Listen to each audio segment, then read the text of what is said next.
ബീഹാറിലെ തോൽവിയെ തുടർന്ന് വെറും തോൽവി എന്ന് പറയാൻ സാധിക്കില്ല, കനത്ത തോൽവിയെ തുടർന്ന് കോൺഗ്രസിൽ വലിയ തോതിൽ അമർഷം പുകയുന്നതായുള്ള റിപ്പോർട്ടുകളൊക്കെയാണ് വരുന്നത്. വിവിധ ദേശീയ മാധ്യമങ്ങളൊക്കെ ഇത് സംബന്ധിച്ചുള്ള വാർത്തകൾ നൽകിയിട്ടുണ്ട്. കാർത്തി ചിദംബരത്തിൻ്റെ ഒരു സ്റ്റേറ്റ്മെൻറ്റാണ് ഇപ്പോൾ ചർച്ചയായിക്കൊണ്ടിരിക്കുന്നത്. രാഹുൽ ഗാന്ധിയുമായി വളരെ അടുപ്പമുള്ള ഒരു ലീഡറായിട്ടാണ് പൊതുവെ കാർത്തി ചിദംബരത്തെ വിശേഷിപ്പിക്കുന്നത്. പക്ഷേ കാർത്തി ചിദംബരം രാഹുൽ ഗാന്ധിയെ തള്ളുന്ന രീതിയിലുള്ള സ്റ്റേറ്റ്മെൻറ്റാണ് നടത്തിയിരിക്കുന്നത്. അതായത് ബീഹാറിലെ കോൺഗ്രസിൻ്റെ തോൽവിക്ക് കാരണം വോട്ട് ചോരിയൊന്നുമല്ല, അടിസ്ഥാന വിഷയങ്ങളാണ്. കോൺഗ്രസിൻ്റെ ദൗർബല്യങ്ങളും BJPയുടെ ശക്തിയുമാണ് പരാജയത്തിന് കാരണമായത്. കോൺഗ്രസ് പിക്ചറിലേ ഉണ്ടായിരുന്നില്ല. കോൺഗ്രസിൻ്റെ സംഘടനാ തലത്തിൽ ഉൾപ്പെടെയുള്ള ദൗർബല്യങ്ങൾ, വിഷയങ്ങൾ ഉന്നയിക്കുന്നതിലുള്ള പ്രശ്നങ്ങൾ, ഇതൊക്കെയാണ് പരാജയത്തിന് കാരണമായത്. അതുമാത്രമല്ല BJP-JDU സഖ്യം അത്രയും ശക്തമാണ്. അവർക്കൊപ്പം LJP ഒക്കെ വന്നപ്പോൾ ഉണ്ടായ ഇമ്പാക്റ്റ്, ഇതാണ് അവിടെ കോൺഗ്രസിന് തിരിച്ചടിയായത്, മഹാസഖ്യത്തിന് തിരിച്ചടിയായതെന്നാണ് കാർത്തി ചിദംബരം പറയുന്നത്. ഇത് വ്യക്തമായിട്ടുള്ള സൂചന തന്നെയാണ്. ഇത്തരം സമീപനങ്ങൾ സ്വീകരിക്കുന്ന ഒരുപാട് ലീഡേഴ്സ് കോൺഗ്രസ് പാർട്ടിയിൽ ഉണ്ടെന്നാണ് മനസ്സിലാക്കാൻ സാധിക്കുന്നത്. പ്രത്യേകിച്ച് ജനകീയ അടിത്തറയുള്ള ലീഡേഴ്സിന് ഇപ്പോൾ കോൺഗ്രസിൽ പിടിച്ചു നിൽക്കാൻ പറ്റാത്ത സാഹചര്യമാണ്.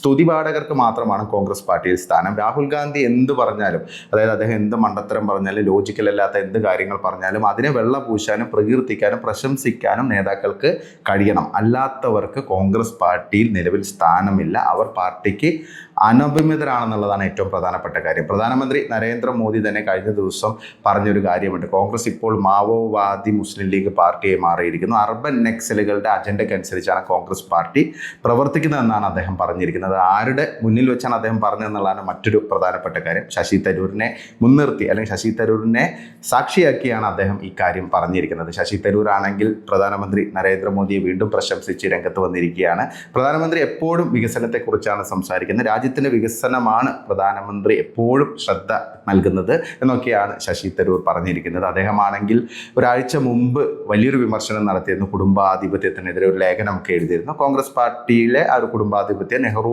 കുടുംബത്തിൻ്റെ ആ ഒരു ആധിപത്യത്തെക്കുറിച്ച് തന്നെയാണ് ശശി തരൂർ പരാമർശിച്ചത്. കാർത്തി ചിദംബരം ഇത് സൂചിപ്പിച്ചിട്ടുണ്ട്. ഈ കുടുംബാധിപത്യത്തിനെതിരെ അദ്ദേഹം രംഗത്ത് വന്നിട്ടുണ്ട്. അപ്പോൾ ഇത്തരം വോയിസസ് കോൺഗ്രസിൽ വളരെ സ്ട്രോങ് ആയിട്ട് വരുന്നു എന്നുള്ളതാണ് ഏറ്റവും പ്രധാനപ്പെട്ട കാര്യം. ശരിക്കും കോൺഗ്രസ് പാർട്ടിയുടെ ദേശീയ അധ്യക്ഷനായിട്ട് ശശി തരൂർ വരികയാണെങ്കിൽ വലിയൊരു മാറ്റം പാർട്ടിയിൽ ഉണ്ടാവുമായിരുന്നു എന്നുള്ളൊരു വിലയിരുത്തൽ പല നേതാക്കൾക്കുമുണ്ട്. പ്രത്യേകിച്ച് മികച്ചൊരു കമ്മ്യൂണിക്കേറ്ററാണ്. അതുകൂടാതെ ഒരു എക്സ് ഡിപ്ലോമാറ്റാണ്. UN ഉയർന്ന തലത്തിൽ പ്രവൃത്തി പരിചയമുള്ള ഒരു എക്സ് ഡിപ്ലോമാറ്റാണ്. അതുകൂടാതെ തന്നെ നല്ലൊരു കമ്മ്യൂണിക്കേറ്ററാണ്. പ്രത്യേകിച്ച് മിഡിൽ ക്ലാസ് വോട്ടുകളിലേക്ക് ഇറങ്ങി ചെല്ലാൻ പറ്റുന്ന ഒരു ഫിഗറാണ്. ഇപ്പോൾ തിരുവനന്തപുരം പോലത്തെ ഒരു ലോക്സഭാ മണ്ഡലം കോൺഗ്രസ് തുടർച്ചയായിട്ട് ജയിക്കുന്നുണ്ടെങ്കിൽ അത് ശശി തരൂരിൻ്റെ കരിസ്മ ഒന്നുകൊണ്ട് മാത്രമാണ്. അപ്പോൾ അങ്ങനെ ഒരു ലീഡറെ നല്ല രീതിയിൽ യൂട്ടിലൈസ് ചെയ്യാൻ കോൺഗ്രസ് പാർട്ടിക്ക് സാധിക്കുന്നില്ല എന്നതാണ് ഒരു പ്രധാനപ്പെട്ട പ്രശ്നം. Right man in a wrong party എന്നൊക്കെ വേണമെങ്കിൽ ശശി തരൂരിനെ നമുക്ക് വിശേഷിപ്പിക്കാൻ സാധിക്കും.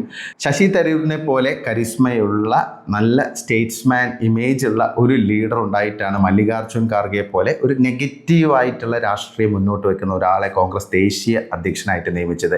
ഈ മല്ലികാർജുൻ ഖാർഗെ ഇത്രയും പ്രവൃത്തി പരിചയമുള്ളൊരു ലീഡറാണെങ്കിൽ എന്തുകൊണ്ട് അദ്ദേഹത്തെ കർണാടകയിലെ മുഖ്യമന്ത്രി പദം തേടിയെത്തില്ല? കർണാടകയിലെ ഇത്ര ടോൾ ലീഡറായിട്ട് പോലും മുഖ്യമന്ത്രിയാകാൻ അദ്ദേഹത്തിന് ഒരു അവസരം ലഭിച്ചിട്ടില്ല. അപ്പോൾ ഇതാണ് മല്ലികാർജുൻ ഖാർഗെ. മല്ലികാർജുൻ ഖാർഗെ ഒരു പ്രഖ്യാപിത ഹിന്ദു വിരുദ്ധനാണ്. അദ്ദേഹത്തിൻ്റെ മകനാണെങ്കിലും ആ രീതിയിൽ തന്നെ മുന്നോട്ട് പോകുന്ന ഒരു ലീഡറാണ്. ഇവർ നിയോ ബുദ്ധിസ്റ്റുകളാണ്. സ്വാഭാവികമായിട്ടും കാഞ്ച ഐലയ്യ അത്തരം ഒരു ഐഡിയോളജി സബ്സ്ക്രൈബ് ചെയ്യുന്ന ലീഡേഴ്സാണ്. മല്ലികാർജുൻ ഖാർഗെ ഓരോ തവണയും ഹിന്ദു വിരുദ്ധ വർത്തമാനങ്ങളും അല്ലെങ്കിൽ ആ രീതിയിലുള്ള പ്രസംഗങ്ങളൊക്കെയാണ് നടത്തുന്നത്. അതുമാത്രമല്ല സനാതന വിരുദ്ധ സമീപനങ്ങൾ സ്വീകരിക്കുന്ന ലീഡേഴ്സിനെ കൈയടിച്ച് പ്രോത്സാഹിപ്പിക്കുന്നവരൊക്കെയാണ് ഈ മല്ലികാർജുൻ ഖാർഗെയും അദ്ദേഹത്തിൻ്റെ മകനായ പ്രിയങ്ക ഖാർഗെയൊക്കെ. അത്തരം നേതാക്കളെ മുന്നോട്ട് വെച്ച് എങ്ങനെ കോൺഗ്രസ് മുന്നോട്ട് പോകും? കാരണം രാജ്യത്തെ ഒരു 75% വരുന്ന ഒരു ജനവിഭാഗത്തിന് പിന്തുണ ആർജിക്കാതെ എങ്ങനെയാണ് കോൺഗ്രസ് വീണ്ടും പഴയ ഗ്ലോറി തിരിച്ചു പിടിക്കുക എന്നുള്ളതാണ് ഒരു പ്രധാനപ്പെട്ട ചോദ്യം. ബീഹാറിലാണെങ്കിലും ഉത്തരേന്ത്യൻ സംസ്ഥാനങ്ങളാണെങ്കിലും കോൺഗ്രസ് യാഥാർത്ഥ്യത്തിന് അപ്പുറത്താണ് നിൽക്കുന്നത്. പ്രത്യേകിച്ച് കോൺഗ്രസിന് ഒരു വോട്ട് ബാങ്ക് ഇല്ല എന്നതാണ് ഏറ്റവും പ്രധാനപ്പെട്ട കാര്യം. ബീഹാറിൽ എല്ലാ പാർട്ടികൾക്കും അവരുടേതായുള്ള വോട്ട് ബാങ്കുകളുണ്ട്, അല്ലെങ്കിൽ അവരുടേതായുള്ള സപ്പോർട്ട് ബേസ് ഉണ്ട്. കോൺഗ്രസിന് അങ്ങനെ ഒരു സംഭവം തന്നെയില്ല. പിന്നെ എങ്ങനെ കോൺഗ്രസ് വിജയിച്ച് കയറും? മറ്റു പാർട്ടികളുടെ ദയാദാക്ഷിണ്യത്തിൽ കിട്ടുന്ന കുറച്ച് സീറ്റുകൾ എപ്പോഴും കിട്ടണമെന്നില്ല. അവർക്കൊരു തിരിച്ചടി നേരിടുകയാണ്. ഇപ്പോൾ RJD വലിയൊരു തിരിച്ചടി നേരിട്ടപ്പോൾ കോൺഗ്രസും തകർന്ന് തരിപ്പണായി എന്നുള്ളതാണ്. എന്നാൽ UP കഴിഞ്ഞ ലോക്സഭാ തെരഞ്ഞെടുപ്പിൽ BJPയിലെ ചില വിഷയങ്ങളൊക്കെ ഉണ്ടായിരുന്നു. സ്വാഭാവികമായിട്ടും സമാജ്വാദി പാർട്ടി നന്നായിട്ട് പണിയെടുത്തു. അതിൻ്റെ റിസൾട്ട് കോൺഗ്രസ് വാങ്ങി എന്നുള്ള. പണിയെടുക്കാൻ വയ്യ, പക്ഷേ റിസൾട്ട് ഉണ്ടാക്കണം. അതാണ് ഇപ്പം കോൺഗ്രസിൻ്റെ നയം. ഇപ്പോൾ രാഹുൽ ഗാന്ധിയുമായി വളരെ അടുത്ത് നിന്നിരുന്ന ഒരുപാട് നേതാക്കൾ ഉണ്ടായിരുന്നു. അവരെല്ലാം ഇപ്പോൾ BJPയിലോ അല്ലെങ്കിൽ NDAയിലോ എത്തിയിരിക്കുകയാണ്. മിലിന്ദ് ദേവ്ര, അതുകൂടാതെ ജയ്വീർ ഷെർഗിൽ, പിന്നെ ജ്യോതിരാദിത്യ സിന്ധ്യ, ജിതിൻ പ്രസാദ്, വലിയൊരു ലിസ്റ്റ് തന്നെയുണ്ട്. ഇപ്പോൾ കാർത്തി ചിദംബരത്തിൻ്റെ സ്റ്റേറ്റ്മെൻറ്റ്സും ആ രീതിയിൽ തന്നെയാണ് മുന്നോട്ട് പോകുന്നത്. കാരണം ആത്മാഭിമാനമുള്ള ആളുകൾക്ക് കോൺഗ്രസ് പാർട്ടിയിൽ നിലവിൽ നിൽക്കാൻ പറ്റാത്ത ഒരു സാഹചര്യമാണ്. കാരണം ഈ അർബൻ നക്സലുകളുടെ അജണ്ടക്കനുസരിച്ച് താളം തുള്ളുന്ന രീതിയിൽ ഒരു ഫാർ ലെഫ്റ്റ് പാർട്ടിയായിട്ട് കോൺഗ്രസ് പാർട്ടി മാറിയിരിക്കുന്നു എന്നുള്ളതാണ്. ഇന്ത്യയിൽ അത് ഒരിക്കലും വില പോവില്ല, ഇന്ത്യയിൽ അത് ഒരിക്കലും ആരും അംഗീകരിക്കില്ല എന്നതാണ് ഒരു പ്രധാനപ്പെട്ട വസ്തുത. കാരണം ഈ നാട്ടിലെ ബഹുഭൂരിപക്ഷം വരുന്ന ജനവിഭാഗത്തിൻ്റെ പിന്തുണ ആർജിക്കാതെ കോൺഗ്രസിന് ഇവിടെ ഒന്നും ചെയ്യാൻ സാധിക്കില്ല എന്നതാണ്. ഇപ്പോൾ ഹിന്ദുത്വ വിരുദ്ധ സമീപനങ്ങളുടെ ഭാഗമായി പലപ്പോഴും കോൺഗ്രസ് നേതാക്കൾ ഹിന്ദു വിരുദ്ധ സമീപനമാണ് സ്വീകരിക്കുന്നത്. സോഷ്യൽ മീഡിയയുടെ യുഗമാണ്. ഇത് കൃത്യമായിട്ട് തന്നെ പാർട്ടിയെ തിരിച്ചടിക്കുമെന്നുള്ള കാര്യത്തിൽ യാതൊരു സംശയമില്ല. പ്രധാനമന്ത്രി നരേന്ദ്രമോദിയൊക്കെ ഇത്തരം വിഷയങ്ങൾ കൃത്യമായി ആർട്ടിക്കുലേറ്റ് ചെയ്ത് പറയാൻ പറ്റുന്ന നേതാക്കളാണ്. അദ്ദേഹം ഓൾറെഡി പറഞ്ഞു കഴിഞ്ഞു അർബൻ നക്സൽ സ്വാധീനവും അതുകൂടാതെ മാവോയിസ്റ്റ് മുസ്ലിം ലീഗ് ബന്ധമൊക്കെ കോൺഗ്രസിൻ്റേത്. ഇതൊക്കെ ഉത്തരേന്ത്യയിൽ വലിയ വിഷയങ്ങളായിട്ട് മാറും എന്നുള്ളതാണ് ഒരു പ്രധാനപ്പെട്ട കാര്യം. എന്തായാലും കോൺഗ്രസ് പാർട്ടിയിൽ വലിയ മാറ്റമൊന്നും ഉണ്ടാകാനുള്ളൊരു സാധ്യതയില്ല. കാരണം കോൺഗ്രസ് പാർട്ടി എന്ന് പറയുമ്പോൾ തന്നെ നെഹ്റു കുടുംബമാണ്, അല്ലെങ്കിൽ വ്യാജ ഗാന്ധി കുടുംബമാണെന്നുള്ള കാര്യത്തിൽ യാതൊരു സംശയവും വേണ്ട. കാരണം അവർക്കെതിരെ രംഗത്ത് വന്ന് പിടിച്ചു നിൽക്കാൻ ആർക്കും സാധിക്കില്ല.